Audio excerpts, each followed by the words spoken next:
বিনি নদীর তীরে ছোট্ট এক গ্রাম জয়পুর। এই জয়পুরের বাসিন্দা লক্ষণ সাহা পেশায় একজন রান্নার ঠাকুর। কাছের এক হোটেলে সে রান্নার কাজ করত। সুন্দর রান্নার সাথে সাথে তার মনটাও ছিল খুব সরল আর পবিত্র। গরিব লোকেদের সাহায্যের জন্য তার মন সব সময় কাঁদতো। মা, দয়া করে কিছু খেতে দিন মা, 3 দিন ধরে কিচ্ছুটি খাইনি মা। ঘরে অসুস্থ ছেলেটা পড়ে খিদের জ্বালায় ছটফট করছে মা, কিছু খেতে দে। এই সর সর বলছি, বলি এটা কি হোটেল নাকি লঙ্গরখানা শুনি? টাকা না দিলে খাবার পাবি না। মা, কোথায় টাকা পাবো বল? হোটেলে তো কত পচা খাবার থাকে। দে মা, দে, দুটো দে, খিদের জ্বালা সইতে পারি না রে মা, খিদের জ্বালা বড় জ্বালা। এই বেরো বেরো বলছি, যত সব ছোট লোকগুলো এসে জুটেছে, এবার না গেলে কিন্তু ঠেঙিয়ে বের করব। এদিকে আমি মরছি আমার জ্বালায়, কাজ করতে করতে হাতে একবারে ব্যথা হয়ে গেল, আর ওনারা এসে হল্লা করছে।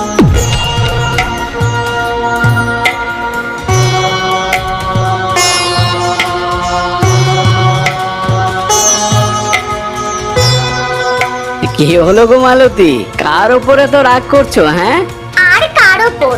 সকাল সকাল ওই ভিখারিগুলো এসে হাজির হয়েছে খাবারের জন্য। কিছু খেতে দাও করে জ্বালিয়ে মারলো একবারে। সব কটাকে তাড়িয়ে এলাম। সে কি, তুমি ওদের তাড়িয়ে দিলে কেন? কালকের কত খাবার বেঁচে গিয়েছে, খেয়ে পেট ভরতো ওদের। বলি, হোটেলটা কি তোমার বাপের নাকি যে ইচ্ছে মতো খাবার দান করলেই হলো? মালিক জানলে না দেবে আচ্ছা করে।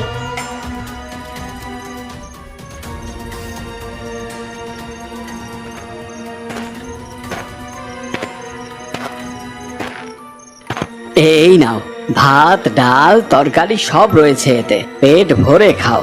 এই নিয়ে কতগুলো দিন হয়ে গেল তুমি আমাদের জন্য খাবার নিয়ে এসো। তোমার জন্যই আমরা একটু পেট ভরে খেতে পারি বাবু। তুমি আমাদের কাছে ভগবান। ছি ছি, এ কি বলছো?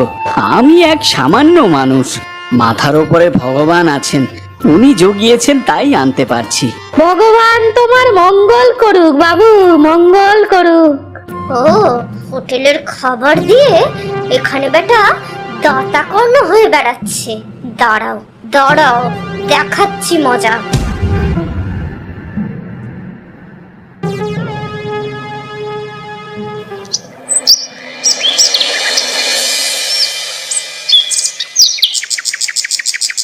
মালতী, আলু আর পেঁয়াজগুলো একটু তাড়াতাড়ি হাত চালিয়ে কেটে দাও, এখনো দুটো তরকারি বাকি আছে। পেঁয়াজ আলু নয়, এখন কচু কাটা হবে, তাও তোমার।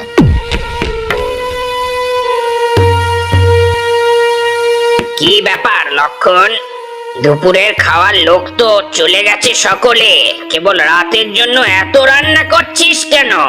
বেশি বেশি করে রান্না না করলে সেগুলো বাইরে গিয়ে দান করবেন কি করে? কলিযুগের দাতা কর্ণ কিনা উনি। এসব কি বলছো কি মালতী? কেন, মালতী ভুল কি বলেছে?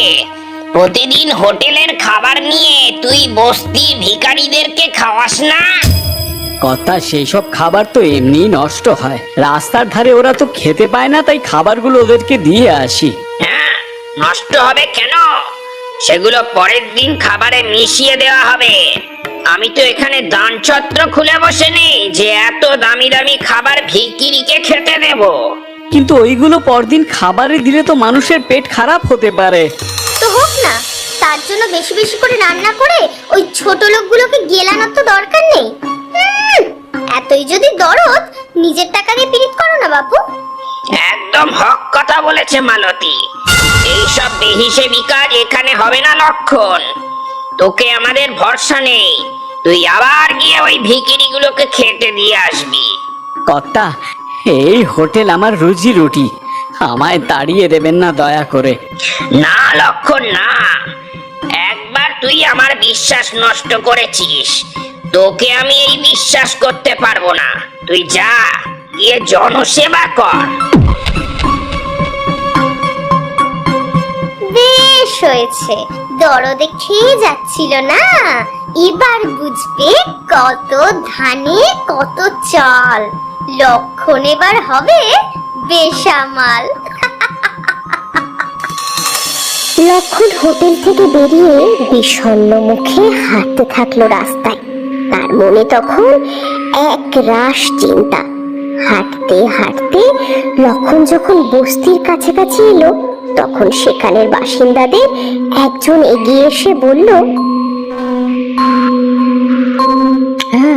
এসে গেছো বাবু, তুমি এসে গেছো? বাবা, আমরা কখন থেকে অপেক্ষা করে বসে আছি। দেখো দেখো, ও এসে গেছে গো, দেখো। এই তো বাবু, তুমি এসে পড়েছো। খিদের জ্বালায় ছোট ছেলেপুলেগুলো ছটফট করছে। আমি জানতাম তুমি ঠিক আসবে। আমায় ক্ষমা করো তোমরা, আজকে আমার সঙ্গে কোনো খাবার নেই, আমি আনতে পারিনি, আর হয়তো কোনোদিন আনতেও পারবো না। হ্যাঁ, কি কি বলছো কি তুমি? কেন, কি হয়েছে বাবু, কি হয়েছে? আমার কাজ চলে গেছে। যেই হোটেলের খাবার তোমাদের জন্য নিয়ে আসতাম, সেই হোটেল থেকে আমায় বের করে দিয়েছে। হায় হায়, এই কি সর্বনাশ হলো বাবু! তোমার মতো এত ভালো মানুষের সাথে ভগবান এটা কি করলো? তোমার জন্য আমরা রোজ পেট ভরে খেতে পারছিলাম, ভগবানের বুঝি সেই সুখ সইল না গো, সেই সুখ সইল না। আজ বুঝি খিদে পেটেই থাকতে হবে। হে ভগবান, তুমি যুগে যুগে দুধ পাঠাইছো বারে বারে, এবার আমরা থাকবো অনাহারে।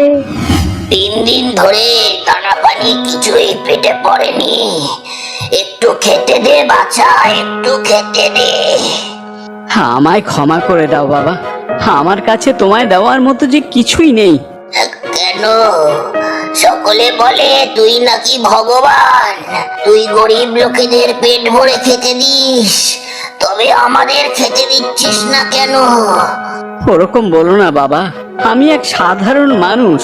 যতদিন কাজ ছিল ততদিন মানুষের জন্য যেটুকু পেরেছি করেছি। কেন, কি হয়েছে আজকে? আজকে মালিক আমায় কাজ থেকে বের করে দিয়েছে।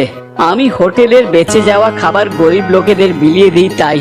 ওদের অনেক আছে, তবু খেতে দিতে চায় না, কিন্তু তুই নিজের খাবারটুকু ওদের দিয়ে দিলি।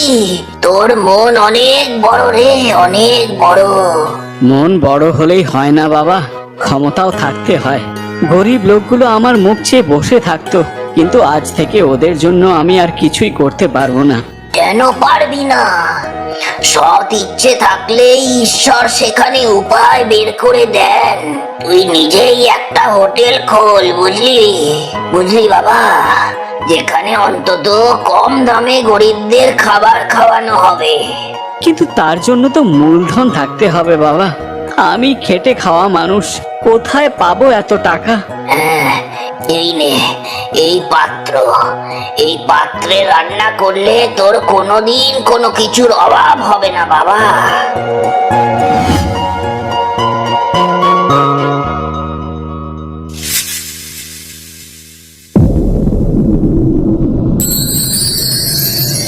বাবা কোথায় গেলেন?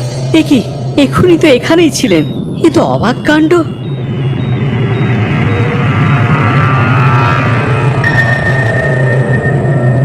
কতবার আমি তোমায় বারণ করেছিলাম যে যেচে পড়ে লোকের উপকার করতে হবে না, কিন্তু তুমি আমার একটা কথা শোনোনি। এখন সর্বনাশ হলো তো। আহা বউ, হোটেলের খাবারগুলো নষ্ট হতো, ওইগুলো খেয়ে যদি কিছু গরিব লোকের পেট ভরতো, তাতে কি ক্ষতি হতো বলো? এই যে ক্ষতি হলো, কাজটাই তোমার চলে গেল। ওগো, এবার কি হবে গো?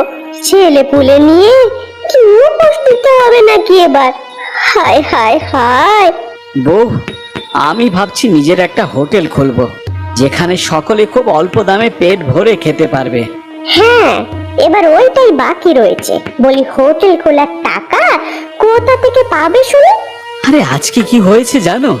রাস্তা দিয়ে আসার সময় এক বুড়ো বাবার সাথে দেখা।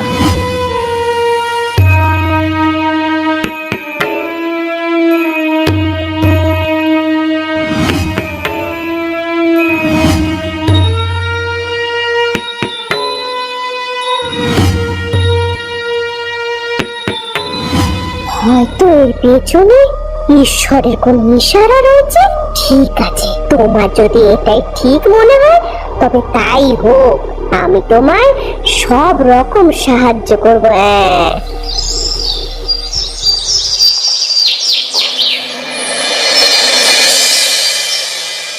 এরপরে লক্ষণ আর রীতা মিলে তাদের নতুন হোটেল শুরু করলো। প্রথম দিন লক্ষণ বাজার করে এনে সেই পাত্রে রান্না বসালো। আর প্রথম দিন যত লোক খেতে এলো সকলকে খেতে দেওয়ার পরেও সেই পাত্রের খাবার শেষ হলো না। যার যেটুকু সামর্থ্য সেটুকু টাকা তারা দিল খাবারের বিনিময়ে। লক্ষণ আর রীতা অবাক হয়ে তাকিয়ে দেখলো ওই পাত্রের দিকে। রীতা বলল, ওগো, এ কি অদ্ভুত কাণ্ড গো! এইটুকু পাত্রের খাবার এতগুলো লোক খেলো তবু শেষ হলো না। ওই বুড়ো বাবা ঠিকই বলেছিলেন বউ, এ পাত্র জাদুই পাত্র। এই পাত্রের সাহায্যে আমি অনেক লোককে পেট ভরে খাবার দিতে পারবো, কেউ না খেয়ে থাকবে না বউ। মানে যতই লোক খেতে আসুক সে খাবার কোনোদিন শেষ হবে না। আর একটু ভাত দে না মা, 3 দিন ধরে কিচ্ছুটি খাইনি।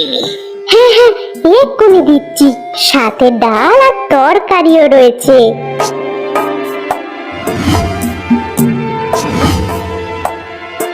দেখো, আরো নতুন কিছু জন লোক খেতে এসেছে।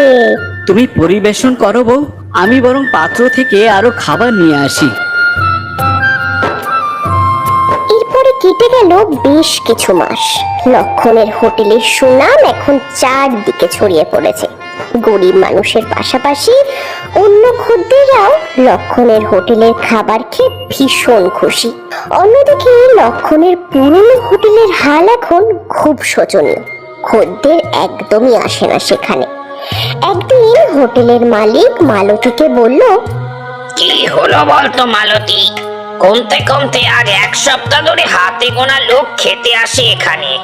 খাবার যা রান্না হয় তাও বেঁচে যায়। তা আসবে কেন কর্তা? বিনা পয়সায় খাবার পেলে কি কেউ আর পয়সা দিয়ে খাবার খায়?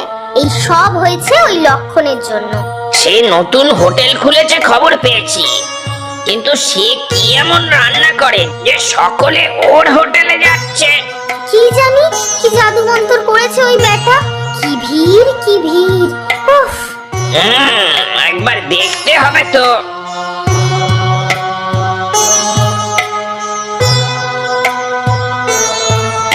আর একটু তরকারি নেবে বাবা? দাও বাবু, আর একটু ভাত দাও। নাও একটা মাছ ভাজা। পেট ভরে খাও, হ্যাঁ পেট ভরে খাও। তোমরা মানুষ নাও গো ভগবান, ভগবান তোমাদের মঙ্গল করুক।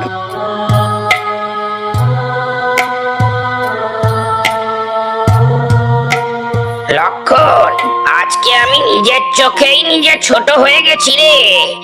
আমাকে ক্ষমা করে দে রে লক্ষণ, আমার ভুলের জন্য ক্ষমা করে দে। এসব কি বলছেন কর্তা? আপনি আমার মালিক। না লক্ষণ, সারা জীবন কেবল নিজের লাভের কথা চিন্তা করেছি, টাকা কামিয়েছি, কিন্তু মানুষের ভালোবাসা কামাইনি। যা তুই পেরেছিস লক্ষণ, তুই পেরেছিস। সবই ওপরওয়ালার আশীর্বাদ কর্তা। জানি তোর অনেক বড় মন, তাই অনুরোধ করছি, আজকে থেকে আমি তোর সাথে তোর হোটেলেই কাজ করতে চাই। তোর সাথে থেকেই মানুষের ভালো করতে চাই রে লক্ষণ, মানুষের ভালো করতে চাই। কর্তা, এ তো আমার সৌভাগ্য। আসুন আমরা একসাথে মানুষের জন্য কিছু করি।